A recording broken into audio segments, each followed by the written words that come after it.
Hello student, PKS physics classes में आपका welcome है। आज का जो टॉपिक है इलेक्ट्रिक फ्लक्स है।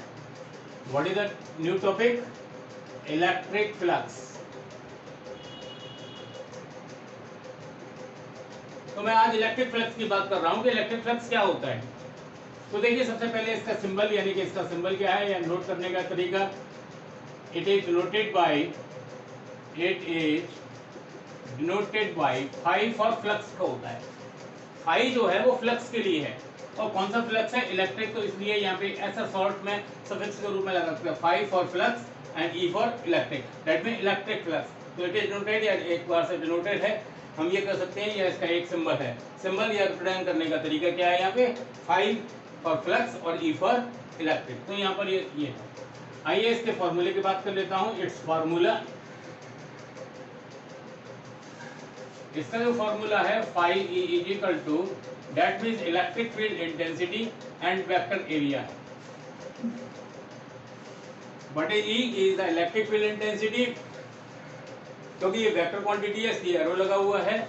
यहाँ पर एरिया को हमने स्केलर के रूप में नहीं लिया है। एरिया को किस फॉर्म में लिया है? एरिया वेक्टर लिया है। तो एरिया वेक्टर यानी कि ए, हम बता चुके हैं कि एरिया स्केलर तो होती है, लेकिन एरिया को वेक्टर के साथ यानी कि डायरेक्शन उसमें शामिल कर सकते हैं। तो एरिया वेक्टर कौन सा होता है? एरिया वेक्टर वो होता है यानी it is perpendicular to the surface area. What is the direction of area vector? It is perpendicular to the surface area. मान लो ये एक सरफेस है, मान लीजिए ऐसे एक सरफेस है, लेट अस सपोज यहाँ पे ये सरफेस है और ये सरफेस एरिया है यानी ए, और इसका जो यहाँ पर होगा यानी परपेंडिकुलर टू दैट मीन ये क्या होगा यहाँ पे? ये परपेंडिकुलर होगा यानी ये है और इसके ये perpendicular. What is this? This is the area vector. What is this? This is the area vector. This is the surface, this is the surface, इस सरफेस के परपेंडिकुलर एरिया से। तो दैट मीन यहाँ पर लिया जाएगा तो phi E that is equal to, हम जानते हैं डॉट प्रोडक्ट के रूप में, that means A cos theta. इस तरीके से यहाँ पे ए कॉस थीटा हो जाएगा।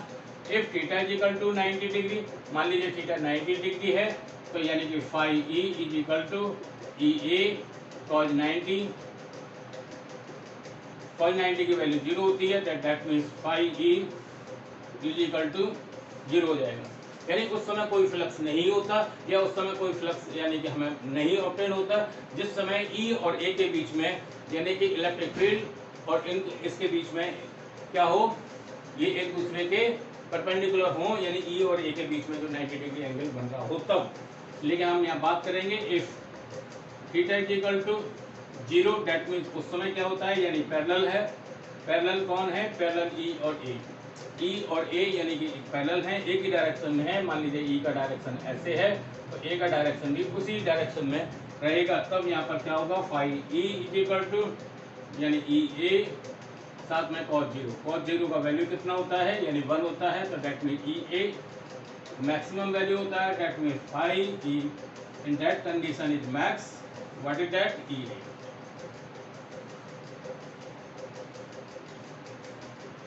इसको डिफाइन करने का तरीका, डेफिनेशन दे सकते हैं। देखिए डिफाइन करने का तरीका क्या है? डिफाइन करने का तरीका यानी it is defined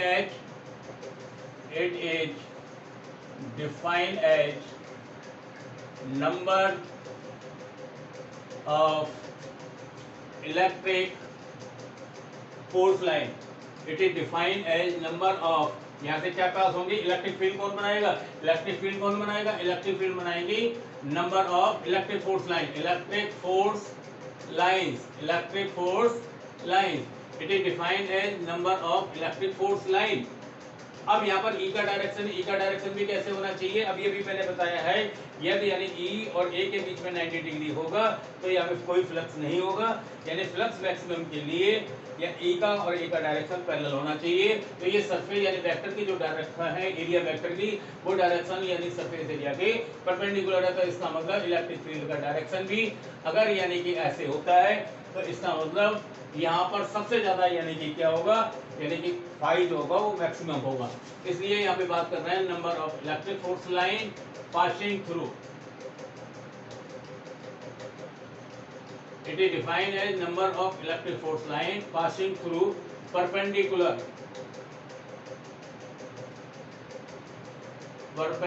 to the surface, plane surface यानी कि एक बार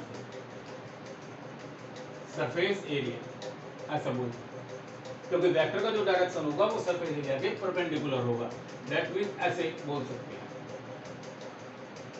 लेकिन ई और ए का डायरेक्शन एक दूसरे के पैरेलल होगा, लेकिन ई और ए का डायरेक्शन इलेक्ट्रिक फील्ड इंटेंसिटी और वेक्टर एरिया का डायरेक्शन एक दूसरे के पैरेलल होगा, तो फ्लक्स मैक्सिमम। तो मैक्सिमम आने के लिए दैट मीन्स इस तरीके से मान लीजिए मेरे पास एक ये हो गया। एक और तरीका है यहाँ पे डेफिनेशन का, द डॉट प्रोडक्ट, इसी के आधार पर लिख सकते हैं the dot product of electric field intensity, the dot product of electric field intensity, the dot product of electric field intensity and area vector is called electric flux, is called electric flux। ये electric flux है, इसकी unit की बात कर सकता हूँ, unit यानी बड़े आसानी से निकलेगा। देखिए यहाँ पर क्या है, electric field intensity, electric field का होता है न्यूटन पर कूलम, और साथ में एरिया का हो जाएगा मीटर स्क्वायर। इस तरीके से इसकी मैं डायमेंशन की बात कर सकता हूँ, यहाँ पे डायमेंशन की बात कर सकता हूँ। तो डायमेंशन देखिए यहाँ पर क्या है, डायमेंशन यानी कि न्यूटन क्या है, फोर्स है, तो पहले फोर्स की डायमेंशन लिखने का mLT-2, साथ में यहाँ पे यानी कि कूलम चार्ज के लिए होता है, तो चार्ज की डायमेंशन लिखने का है, यानी चार्ज की डायमेंशन 80 होती है। यहाँ पे एरिया है तो एरिया की डायमेंशन L2 हो जाएगा। इस तरीके से अगर हम यहाँ पे देखें तो mL3 t की पावर -3 a की पावर -1 इसका डायमेंशन भी होता है। दूसरी बात, ये कौन सी क्वांटिटी है, इट इज स्केलर क्वांटिटी। कौन सी क्वांटिटी है electric flux, scalar,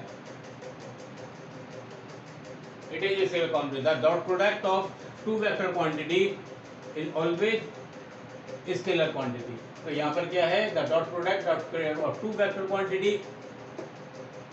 according the यानी कि law, what is this, scalar, what is this, scalar. Electric flux scalar quantity है, इलेक्ट्रिक फ्लक्स स्केलर क्वांटिटी है। मेरे को अच्छे से लगता है कि आपको अच्छे से समझ में आ गया होगा। फिर भी अगर कोई प्रॉब्लम है, कोई दिक्कत है, तो आप कॉल कर सकते हैं, व्हाट्सअप कर सकते हैं, कमेंट्स कर सकते हैं, और मेरे चैनल PKS फिजिक्स क्लासेस को लाइक एंड सब्सक्राइब करें। अपने यानी फ्रेंड्स को या मिलने वाले स्टूडेंट्स को शेयर करने के लिए बोलें या उनको शेयर करें, और फर्दर आगे भी शेयर कर सकते हैं, जिससे अन्य स्टूडेंट्स को फ़ायदा मिल सकता है, बेनिफिट मिल सकता है। Thank you for today class.